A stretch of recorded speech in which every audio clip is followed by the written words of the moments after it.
I'm here for you to repay what Aurora Moore has waited for all these years. Only when Caleb Norton was gasping for breath did she coldly warn, you best not appear before me again.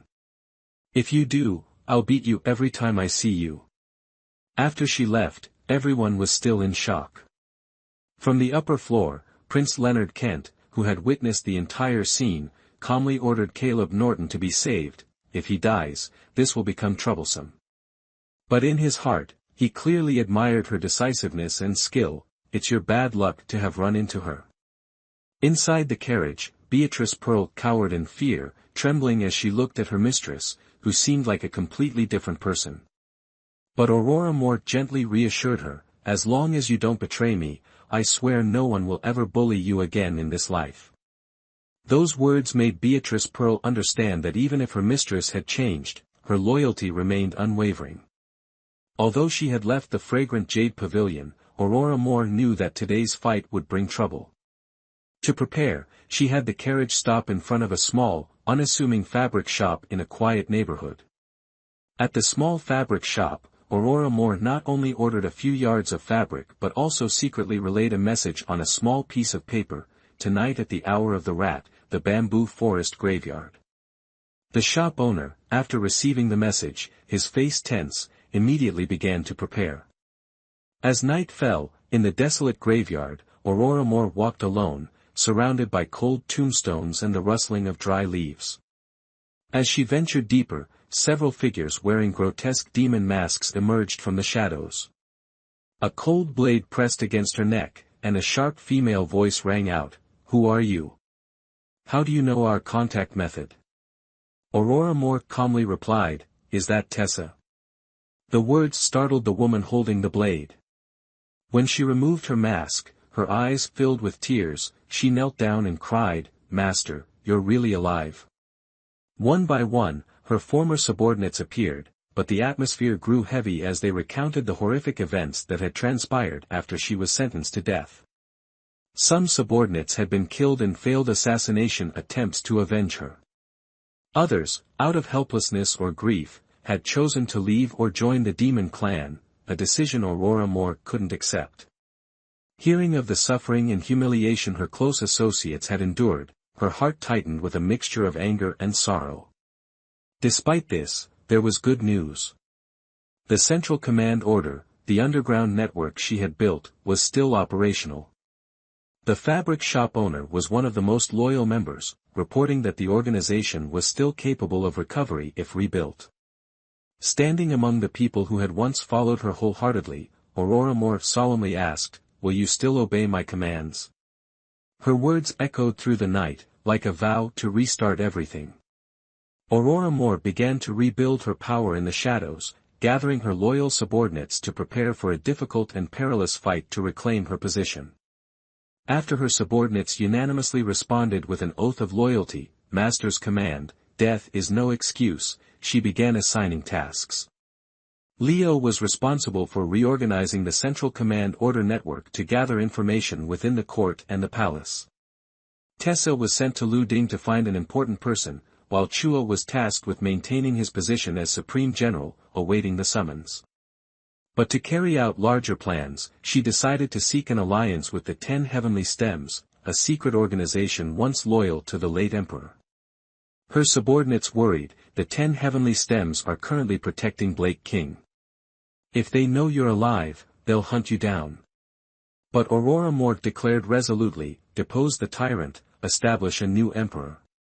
She wanted to put Prince Oliver Kent on the throne instead of Prince Leonard Kent, distrusting the deep-seated schemes of Blake King's half-brother. After returning to the residence, she relentlessly investigated in secret. Her subordinates reported that Edward Morton, her father, used the excuse of a collapsed ancestral tomb to return home for repairs, but there were suspicious signs. Thoroughly investigate this matter. I don't believe he simply returned home to repair a tomb. The next morning, the atmosphere in the general's residence was shattered when Duke Henry Archer suddenly barged in with his men, demanding to see Aurora Moore to avenge his seriously injured son. I want to see how arrogant this vicious woman is. And Summers and the concubines unanimously blamed her, feigning grief before Duke Henry Archer. Upon arriving at Aurora Moore's courtyard, everyone was surprised. The courtyard doors were wide open, and she stood silently in the middle of the courtyard. Her devastating beauty and haughty demeanor astonished Duke Henry Archer. A single glance left him speechless, his eyes filled with admiration. And Summers thought to herself, men are truly lustful creatures, their eyes light up at the sight of a beautiful woman. Duke Henry Archer furiously led a squad of guards and archers to the Duke's residence, demanding Aurora Moore's arrest to avenge his son. Facing the threat, she remained calm, wielding her silver whip with such authority that none of the warriors dared approach. But Duke Henry Archer didn't stop, ordering the archers to surround the small courtyard. Just as things seemed to reach a climax, with Duke Henry Archer about to give the order to fire, a clear voice rang out, "Wait." The newcomer was none other than Prince Leonard Kent, clad in golden armor, calmly stepping into the courtyard. Leonard Kent not only carried a noble air but also brought with him Ethan Hahn, the divine physician of Jade Grove Estate, and Caleb Norton, the man who had just been rescued from death's door. The prince spoke gently but sharply, "Your son has returned from the brink of death. I wonder if your grace could give this prince some face and let this matter go." But Duke Henry Archer was unwilling to concede. He loudly protested, blaming Aurora Moore for cruelly injuring his son. Leonard Kent calmly replied, "The cause of this matter lies with you, not with her. If your Duke Henry Archer household hadn't wronged her first, none of this would have happened." As the two sides were still arguing fiercely, a seductive voice suddenly rang out, "Oh, the Duke's residence is quite lively today." Everyone turned, and the newcomer was none other than Grand Tutor Vincent Cloud, a man deeply favored by the Emperor. Vincent Cloud, with a beauty that surpassed even women, strolled in leisurely, saying with a smile, with both the city guard army and the military command camp present, "I thought a war was about to break out." The appearance of Grand Tutor Vincent Cloud heightened the tension. A bewildered Summers stepped forward to ask the reason for his arrival, but Vincent Cloud only chuckled, his eyes filled with hidden meaning as he looked towards Aurora Moore, "Just here to see her." Vincent Cloud's words stunned everyone.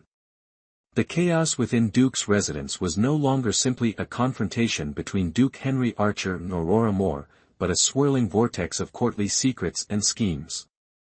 Duke Henry Archer found himself in a difficult position when not only Prince Leonard Kent but also Lord Felix Storm Vincent Cloud spoke up in Aurora Moore's defense. Vincent Cloud's declaration, "I am quite taken with this woman. Could you, your grace, give me face and let this matter drop," left the Duke speechless, forcing him to grit his teeth and depart with Caleb Norton. This, however, was only the beginning of the turmoil. Prince Leonard Kent made no attempt to hide his interest in Aurora Moore. Under the envious and indignant gazes of the noblewomen present, he addressed her familiarly as Yuyan Nhi. Her response was ice cold, "Your Highness, I believe we are not acquainted." Her indifference only seemed to pique his interest further. "I find this icy demeanor of yours quite charming. The incidents you caused, both at the gambling den and the brothel, only you could pull off." But before he could continue his teasing, the door slammed shut in his face. After Leonard Kent's departure, Vincent Cloud entered the room, initiating a conversation thick with intrigue. He delivered a message from Sir Geoffrey Pike, a figure lurking in the shadows, declaring their acceptance of Aurora Moore's conditions for supporting the Great Flame Kingdom. However, Vincent Cloud's chilling warning was unmistakable, "Even in alliance, should you find yourself in danger, we will not lift a finger to save you." Aurora Moore smiled, unconcerned. She needed no saving, she was confident in her own abilities. The following morning, Beatrice Pearl, still reeling from the previous night's events, asked curiously, "Miss, how did you become acquainted with the Prince of Peace and Lord Felix Storm? They both seem to favor you so." Aurora Moore simply replied, "In this world, men are not to be trusted. Happiness must be grasped by one's own hand." As Beatrice Pearl was attending to Aurora Moore, a young servant arrived with news, "Milord will return to the residence this afternoon." After the previous night's uproar, no one in Duke's residence dared to underestimate Aurora more. News of Edward Morton's, milord's, impending return sent a ripple of anticipation through the household. Beatrice Pearl anxiously inquired how Aurora Moore intended to face him, but she simply replied, "What is there to fear? I've been waiting for his return." Edward Morton returned, his face grim from the rumors swirling around Aurora Moore. The second concubine Anne Summers ceaselessly fueled the flames, heaping all the blame upon her. Upon hearing this, Edward Morton, enraged, summoned Aurora Moore to the main hall. Aurora Moore appeared, her demeanor calm and composed. To her father's rebuke, "I am your father," she responded with a chilling smile, "I have never dared to think so." This retort infuriated Edward Morton, who immediately ordered the family discipline rods to be brought forth. But as he lashed out, Aurora Moore effortlessly caught the whip with an air of nonchalance. This unexpected display of defiance further enraged Edward Morton, who ordered his servants to seize her. But at that moment, Aurora Moore produced a small package, revealing a jade pendant carved with the image of a Qilin. The sight of it drained the color from Edward Morton's face, his heart pounding in his chest. He stammered, "How did you come to possess this?" After recognizing it as a two-horned Qilin, not the single-horned Qilin of the demon clan, Edward Morton breathed a sigh of relief. But his relief was short-lived, replaced by a wave of panic. This jade pendant was supposed to be securely locked away in the secret vault of Duke's residence, a place known to no one. Aurora Moore calmly stated, "If I am cast out, I might have to pawn this to survive." Her words and demeanor not only fueled Edward Morton's suspicion that she'd unearthed his secret but also backed him into a corner. The demon clan's crest, a one-horned Qilin, was a sacred object, never to be revealed. Its presence in Aurora Moore's hand was a silent threat, she held his weakness. Under Aurora Moore's piercing gaze, a flicker of panic crossed Edward Morton's face. But as he composed himself, a chilling smile stretched across his lips, suffocating the hall with a palpable sense of danger. To Edward Morton's suspicion, she offered a graceful smile, her words cutting like a sharpened blade, "Father, what are you saying? I am your own flesh and blood. As long as we live together in harmony, peace will naturally prevail." The sweet smile, laced with a venomous undercurrent, sent a shiver down Edward Morton's spine. For the first time, he felt an intangible fear emanating from his own daughter. Recalling her recent actions, coupled with her chilling composure and undeniable authority, Edward Morton grew certain, the Aurora Moore of yesterday was gone. She was no longer a mere decorative vase, but a formidable force, a captivating beauty with a profound intellect, capable of inspiring awe and fear in equal measure. When Anne Summers raised her hand to strike her in a fit of rage, Edward Morton's roar stopped her mid-swing. He shoved Anne to the ground, stunning the entire hall. No one understood what had transpired, but Edward Morton dared not make another move. His eyes were fixated on the jade pendant in Aurora Moore's hand, the symbol of the Western Demon Clan, something she should never possess. Panic swelled within him. Her next words silenced not only Edward Morton but the entire hall. "I hear from the maids that father wishes to cast me out. If I were truly banished, I fear I would have nothing but this trinket to pawn for survival." Her soft-spoken words carried the weight of utter devastation. Edward Morton, once proud of his alliance with the demon clan and the pendant gifted to him by their chieftain, now found himself at his daughter's mercy. The words, "Her Majesty the Empress," echoed in his mind, causing him to collapse into his chair. In the suffocating silence, Aurora Moore delivered the final blow, softly inquiring, "General, tell me, to whom should the management of this estate be entrusted?" Her question was not a question at all, but a declaration of her absolute control. Under her piercing gaze, Edward Morton reluctantly relinquished control of the household to Aurora Moore, officially placing her above Anne Summers and every other woman in the residence. The moment he finished speaking, the entire hall knelt before her, chanting in unison, "We obey the Lord's command." Her regal composure amidst the bowing figures painted her as an empress, sending tremors through the Duke's residence. Beatrice Pearl, standing beside her, sensed the monumental shift. In her eyes, her mistress was no longer the frail girl of yesterday, but a woman capable of ruling an entire dynasty. After securing control of the Duke's residence, Beatrice Pearl exclaimed in admiration, "Mistress, you were truly magnificent today." But Aurora Moore only chuckled softly, instructing her loyal maid, "They don't respect me, they fear me. If you want to live without being oppressed, you must reclaim your own dignity." Yet, beneath her calm exterior, turmoil brewed. Leonard Kent's image flickered in her mind. She recalled his childish vow, "I will marry you and make you my wife," and the sorrow in his eyes when she heard him in her past life. A pang of guilt shot through her heart. But she quickly hardened her resolve, reminding herself, weakness is not an option. I must be strong to avenge myself and protect what I hold dear. Today, to assert her role as head of the family, Aurora Moore decided to inspect the Duke's residence's businesses. Accompanied by the steward, she arrived at Pearl Essence, the Duke's residence's most profitable shop. This establishment dealt in clothing and jewelry, catering even to the imperial harem, thanks to the favored concubine, Victoria Morton. Seeing her high-quality attire, the shopkeeper greeted her enthusiastically, eagerly showcasing the merchandise. "Rest assured, Miss, Pearl Essence's goods are the finest in the capital." But in response to this flattery, Aurora Moore merely smirked, "What a fat rat." With that, she drew the riding crop from her side and unexpectedly lashed out, destroying a large, newly sealed chest, scattering jewels and covering fabrics in dust.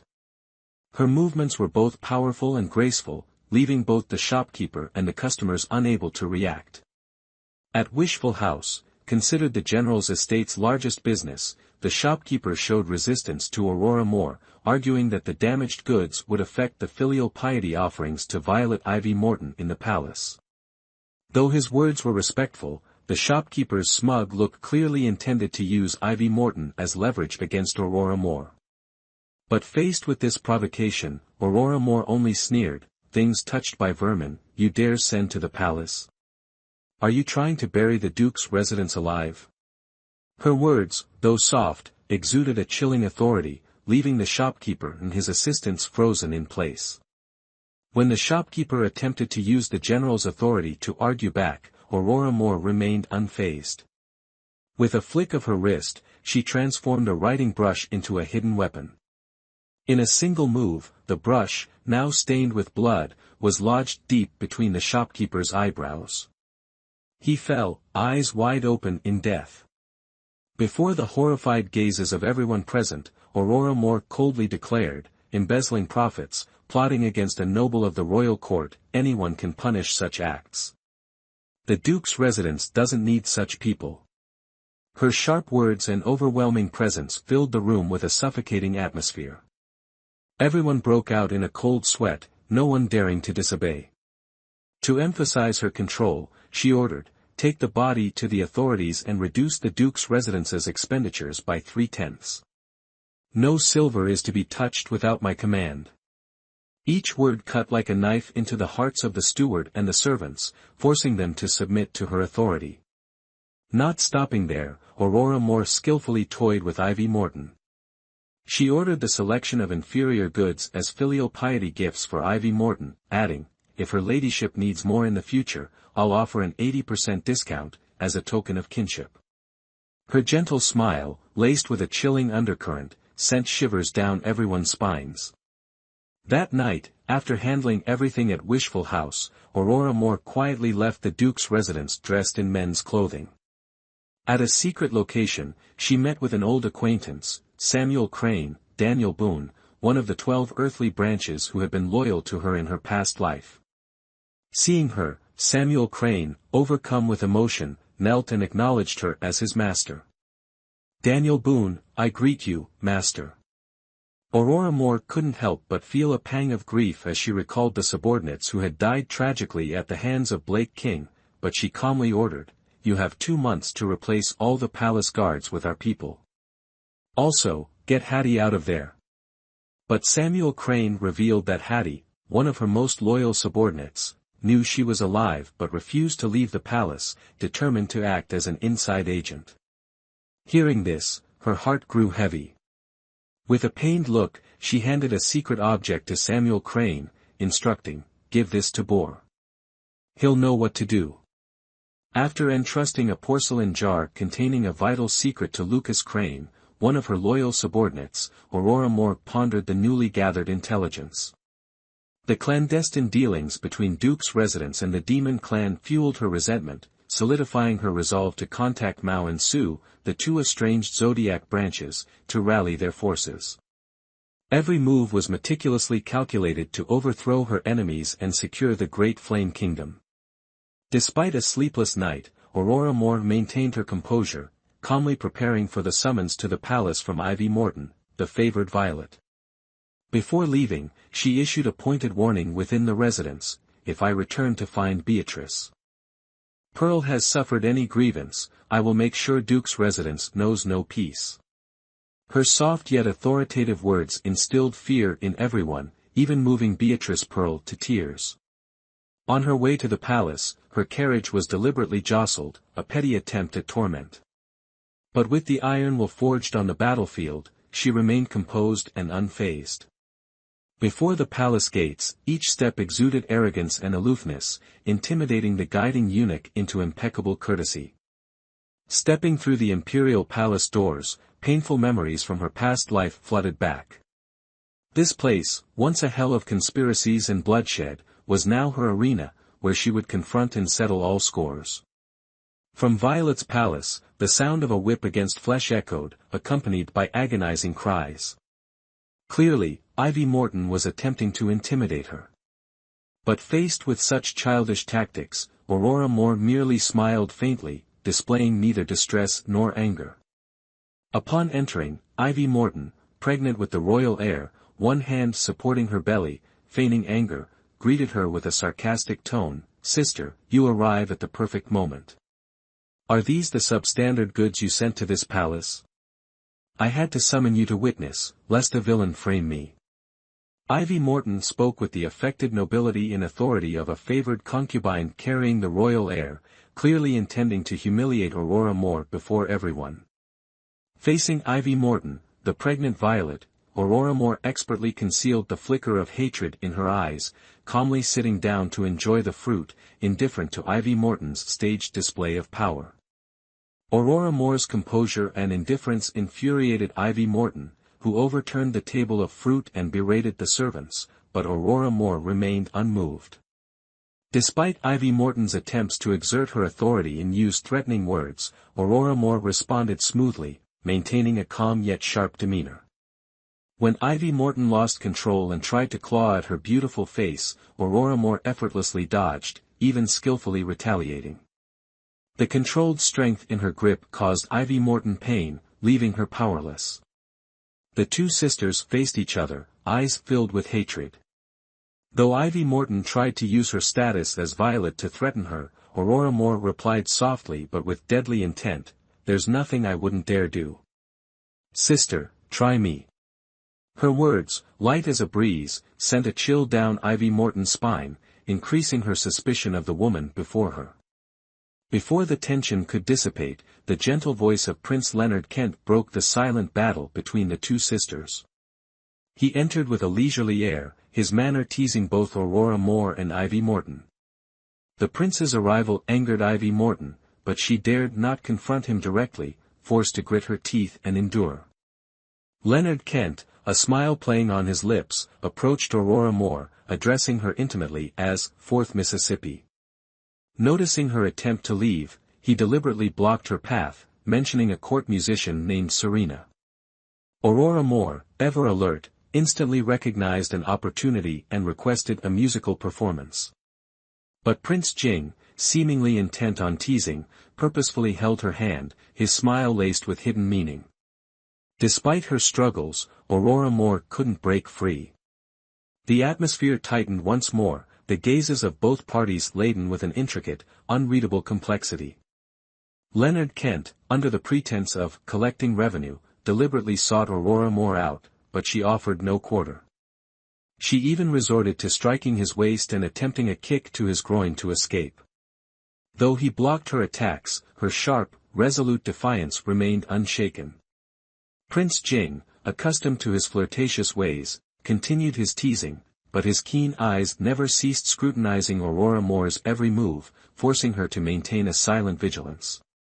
Ignoring Ivy Morton's murderous glare, he brazenly pulled Aurora Moore away, leaving a furious Ivy Morton to summon the royal physician, plotting to use the pretext of fright and harm to the imperial heir to further harass her. As she entered Hopran Palace with Prince Jing, Aurora Moore couldn't help but recall the painful memories of her past life. This place had once been her favorite. Now, confronted with these memories, she maintained a calm facade, her emotions carefully concealed. Leonard Kent, true to his roguish nature, relentlessly teased her, even going so far as to lift her into his arms. However, the sharpness of Aurora Moore's question about his ambitions for the throne gave him pause. Though masked by his usual playful demeanor, his reply, "Only for a beautiful woman," revealed the true depths of his feelings. It seemed Leonard Kent still hadn't forgotten the wound she'd inflicted years ago, the sword thrust she'd delivered for Blake King. At Hopran Palace, Aurora Moore met Serena, the gifted musician who was also a member of the 12 Earthly Branches. Through skillful acting, Aurora Moore and Serena exchanged information through the music and subtle gestures. Despite Prince Jing's perceptiveness, he remained oblivious to the true meaning of their signals. During her conversation with Serena, Aurora Moore subtly alluded to the dangers of being close to Ivy Morton. With sharp words, she hinted at Ivy Morton's cruel deeds, including the murder of the former empress. Beneath her gentle exterior, each word carried a deadly edge, a stark warning for Serena. Serena, perplexed, asked, "You are Violet's younger sister, why would you say such a thing?" Aurora Moore skillfully used the narrative of familial hatred to further her agenda, all while engaging in a battle of wits with Leonard Kent. With a cold gaze and blunt words, she emphasized that Ivy Morton, the daughter of their enemy, couldn't remain in favor forever. Though Leonard Kent expressed concern and a willingness to play the role of ally, Aurora Moore remained aloof, using him merely as a pawn in her schemes. Within the Imperial Prime Palace, Ivy Morton fabricated a story about Serena to frame Aurora Moore. But when Blake King received the news, he didn't hesitate, immediately departing the Imperial Prime Palace for Hopran Palace. This enraged Ivy Morton to the point of clawing her palms bloody, but she could only swallow her resentment. At Hopran Palace, Blake King entered and was captivated by the beauty of two exceptional women, Aurora Moore and Serena. While Serena gently requested permission to leave the palace, Aurora Moore seized the opportunity to steer the conversation, skillfully exposing Ivy Morton's plot to poison Serena. This tale quickly ignited Blake King's fury, leading him to order a search of Ivy Morton's Imperial Prime Palace, creating chaos and uproar. The decree was issued, but Blake King's attention remained fixed on Aurora Moore. Captivated by her exquisite beauty and sharp intellect, he couldn't resist his infatuation, even proposing that she remain in Hopran Palace. However, Aurora Moore flatly refused, citing her responsibilities as head of the Duke's residence. At this, Leonard Kent swiftly intervened, taking Aurora Moore's hand possessively, as if to shield her from Blake King's lustful gaze. This action angered the Emperor, yet he couldn't react too harshly, wary of Leonard Kent's influence. When the guards returned from Imperial Prime Palace, they indeed found the Heaven's Talon poison.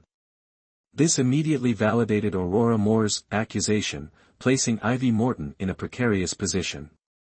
Serena rose and curtsied to Aurora Moore, her soft words cutting through the tense exchange between Leonard Kent and Blake King. Gratefully, she said, "Serena possesses no such virtue to be worthy of Heaven's Talon. Violet consort overestimates me." Her plaintive yet resolute tone evoked sympathy. Aurora Moore replied coolly, "I can protect you for a time, but not forever. In this deep palace, only imperial favor and noble status are true safeguards." She allowed Leonard Kent to take her hand, walking out beside him. His large, warm hand momentarily disarmed her. Thanks to Aurora Moore's words, Serena was elevated to the rank of concubine, securing a place in the palace. Yet, Aurora Moore's heart felt heavy, sighing at the fate that condemned Serena to a lifetime within the palace walls. Leaving the imperial palace, Aurora Moore declined Leonard Kent's escort. "Until we meet again," she said coldly, her inner turmoil belying her composed exterior. Her heart pounded as his carriage rolled away. On the official road, near dusk, more than a dozen assassins in black suddenly appeared, surrounding her. Their leader barked, demanding she surrender what. Today, I shall narrate a tale of love, steeped in tragedy, hatred, and miraculous rebirth. Our protagonist is Lily Hart, a queen of unparalleled beauty and talent, betrayed to the very depths of despair by the man she loved most, Blake King. Lily Hart, once a revered empress, was unmasked, her scarred visage exposed before the court by the very husband she had implicitly trusted. He not only shattered her dignity but also cruelly employed poisoned wine to murder both her and her unborn child. The culmination of his cruelty? Her very remains were ground to ash. But the story doesn't end there.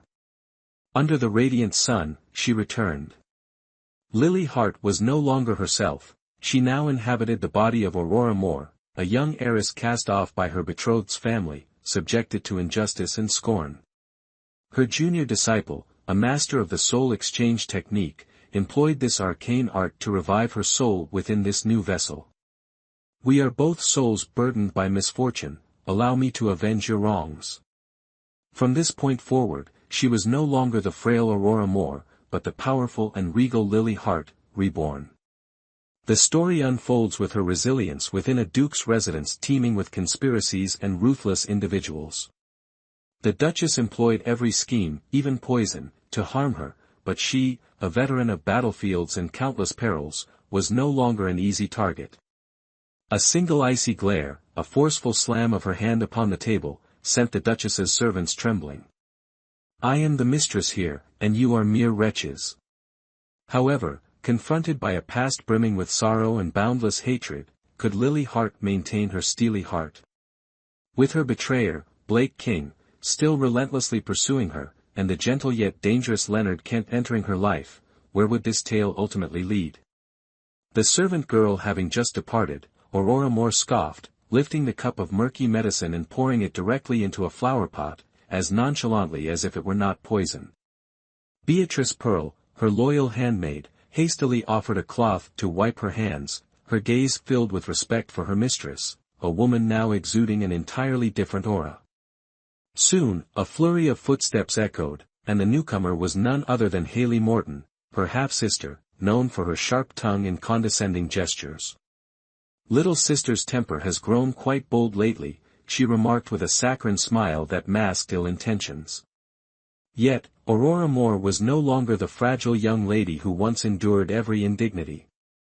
Gently setting down her teacup, she replied with utter composure, "I wonder, elder sister, what brings you here?" Just as she finished speaking, Margaret Kane, Haley Morton's mother, entered, her scathing tone dripping with disdain. But they were unaware that Aurora Moore's icy gaze swept over them, sending a shiver down Margaret Kane's spine. As she continued her insults, "You say you're not a wretch, then what are you?" Aurora Moore, without hesitation, hurled her teacup at Margaret Kane's forehead, drawing blood instantly. A stunned silence fell over the room. Beatrice Pearl cried out in fear, "Fourth miss, you mustn't." But Aurora Moore remained unfazed. Haley Morton frantically called for the household staff, "Someone. Come quickly." Silence. Aurora Moore roared, seizing Haley Morton by the throat, a chilling yet regal smile playing on her lips. "Go ahead, elder sister, scream. In all my life, I have feared no one." The servants approached, yet none dared to lay a hand on her. They were astonished by the fourth Mrs. Aura, a completely transformed person, strong and proud. When avoidance was no longer possible, a remorseful servant stepped forward, "Fourth Miss, please forgive our transgression." Meeting their gazes, Aurora Moore gave a cold laugh, "I'll go myself."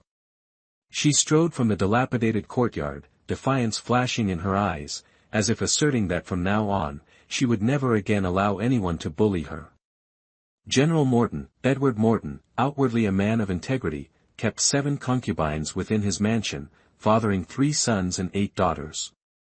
Among them, the most favored was Lady Anne Summer's daughter, Victoria Morton, the one who personally offered the poison cup that ended Aurora Moore's life in her past. Thinking of Victoria Morton's famed nobility, Aurora Moore couldn't help but scoff. This duke's residence, its treacherous currents are no less than a battlefield. If you want to fight, I'll fight to the end. In the main hall, Lady Anne Summers, head of the inner court, ordered Aurora Moore be dragged out and punished for the crime of disrespecting elders. Margaret Kane, second concubine, and the other concubines took turns taunting and mocking, as if trying to drive Aurora Moore to her wits' end. Beatrice Pearl, her loyal maid, knelt and pleaded on her behalf, but was met only with Aurora Moore's cold reply, "Stand up. Don't bow to them." And Summers bluntly called her the daughter of a whore, ordering the servants to seize and beat her. They thought Aurora Moore would yield, but no, the moment they approached, she drew a silver whip hidden on her person. In a flash, her whip lashed out, catching the servants off guard, sending them sprawling in pain. The second concubine shrieked in terror, "Rebellion! Rebellion! The master is not home, she dares to act so brazenly."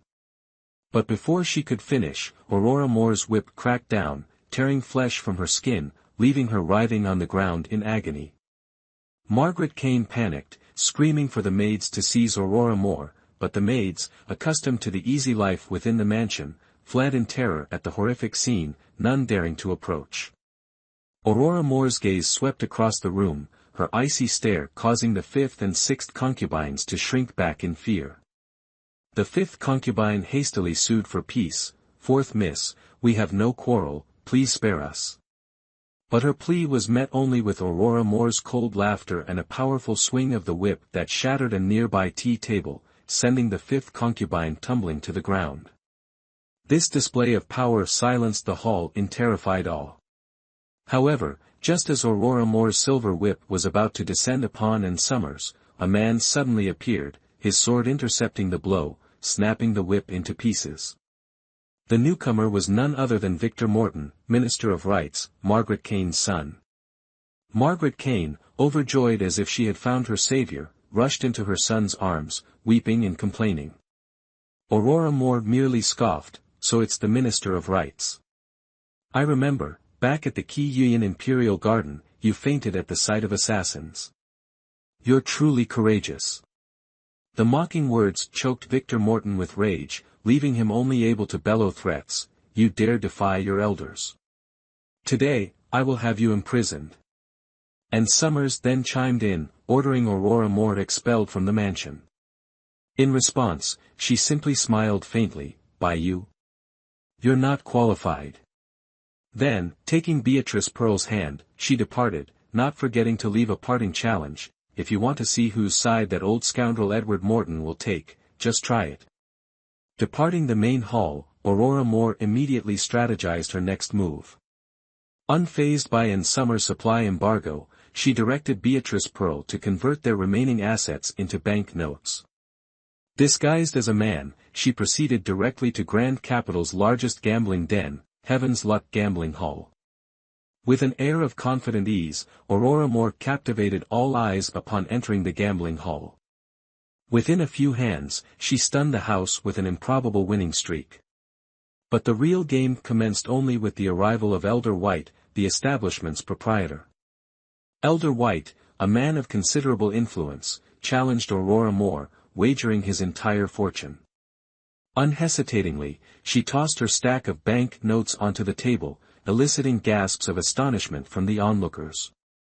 A high-stakes game began, and all eyes focused on Aurora Moore, the woman who had single-handedly set Heaven's Luck Gambling Hall ablaze. While the crowd still reeled from Aurora Moore's successive victories, she stunned the gambling hall with a proposition: "No more petty gambling. I want to wager Heaven's Luck Gambling Hall itself." This audacious challenge caused Elder White, the gambling hall's overlord, to narrow his eyes dangerously, yet he couldn't refuse her contemptuous dare. The ultimate wager commenced, 10,000 taels plus Aurora Moore's life. The game unfolded in a tense atmosphere, with both players repeatedly matching each other's bets.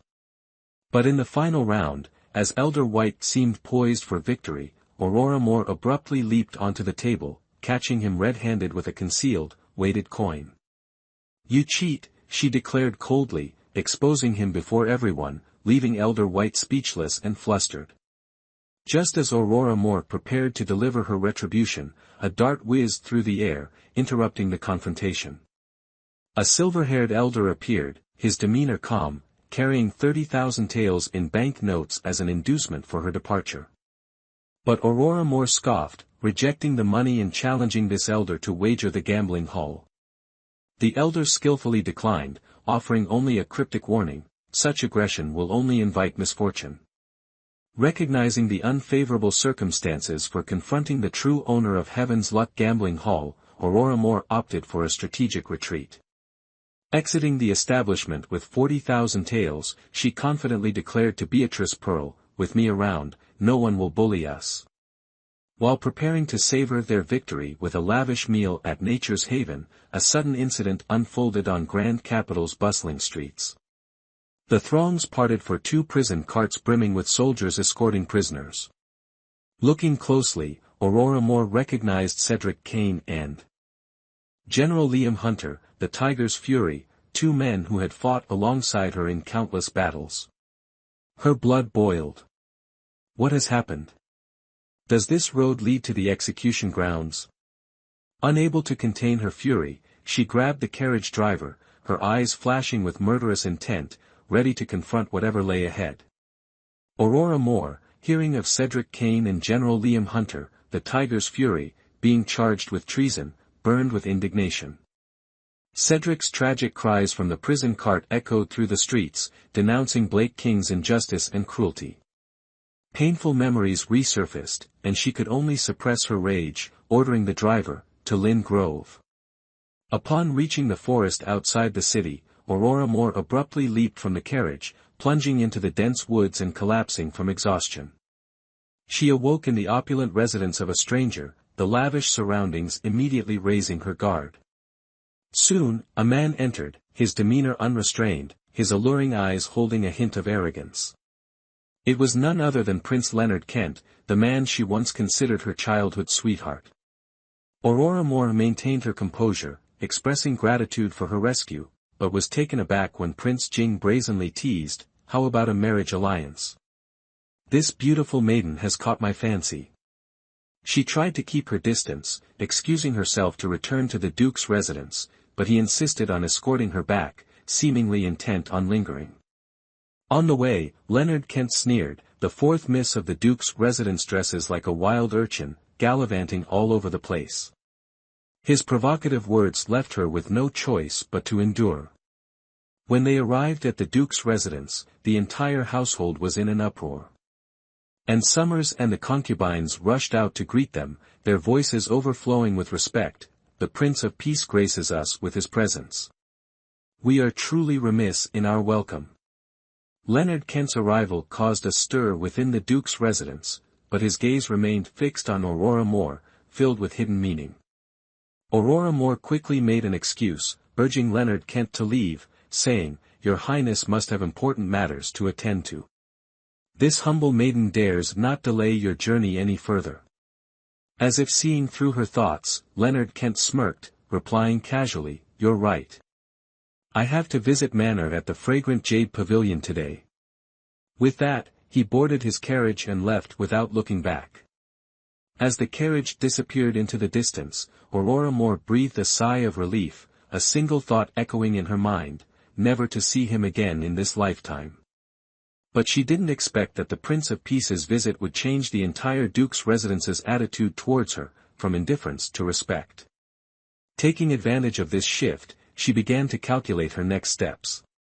While strolling through the city with Beatrice Pearl, she casually pointed at a tall building. "What is that place?" The driver replied, "Star-reaching tower, where the world's finest chess players gather." But as the carriage passed by the fragrant jade pavilion, Beatrice Pearl abruptly lowered the curtain, her face filled with alarm. Noticing the unusual behavior, Aurora Moore's voice turned cold. "Speak." Under her oppressive gaze, Beatrice Pearl trembled as she confessed, "I just saw young Master Norton. He entered the fragrant jade pavilion." Caleb Norton. The name evoked memories of the man who had abandoned the original owner, plunging her into tragedy. Without hesitation, she jumped out of the carriage and strode into the brothel. Ignoring Beatrice Pearl's pleas, she declared resolutely, "Today, he's truly courting death." As soon as she entered, the prostitutes and Madame Chiot swarmed around her, showering her with flattery, but she coldly snapped, "Go and fetch Caleb Norton." The authority in her eyes silenced the entire brothel. No one dared to disobey. A moment later, Caleb Norton appeared, drunk and disheveled, his arm around a woman's waist, his voice arrogant. "Who dares disturb this young master?" Seeing Aurora Moore, his arrogance intensified. He pointed at her, sneering, "Who are you? Trying to compete with me for Ivy Quinn? You little pretty boy, I am the son of Duke Henry Archer. I am the young lord." A dramatic act of revenge at the fragrant jade pavilion left everyone present terrified. Aurora Moore, our heroine, was not only devastatingly beautiful but also powerful and decisive, sending shivers down their spines. As Caleb Norton uttered his arrogant words, a sharp crack echoed through the air. Aurora Moore's silver whip lashed out, sending him flying, his flesh bloodied and mangled. Her specially crafted silver whip, embedded with tiny silver nails, caused chaos within the fragrant jade pavilion. Those who witnessed the gruesome spectacle were horrified, but her icy gaze kept them at bay. After being slapped awake, Caleb Norton tried to smooth things over with money. But when Aurora Moore let down her hair, revealing her breathtaking beauty in declaring herself Aurora Moore, he recognized her as the fiancée he had abandoned. He hastily apologized, even promising to send betrothal gifts immediately. But in response, she only laughed coldly, each lash of her whip echoing the suffering the original Aurora had endured, as she declared, "I'm not here looking for a husband. I'm here for you to repay what Aurora Moore has waited for all these years." Only when Caleb Norton was gasping for breath did she coldly warn, "You best not appear before me again. If you do, I'll beat you every time I see you." After she left, everyone was still in shock. From the upper floor, Prince Leonard Kent, who had witnessed the entire scene, calmly ordered Caleb Norton to be saved. "If he dies, this will become troublesome." But in his heart, he clearly admired her decisiveness and skill. "It's your bad luck to have run into her." Inside the carriage, Beatrice Pearl cowered in fear, trembling as she looked at her mistress, who seemed like a completely different person. But Aurora Moore gently reassured her, "As long as you don't betray me, I swear no one will ever bully you again in this life." Those words made Beatrice Pearl understand that even if her mistress had changed, her loyalty remained unwavering. Although she had left the fragrant jade pavilion, Aurora Moore knew that today's fight would bring trouble.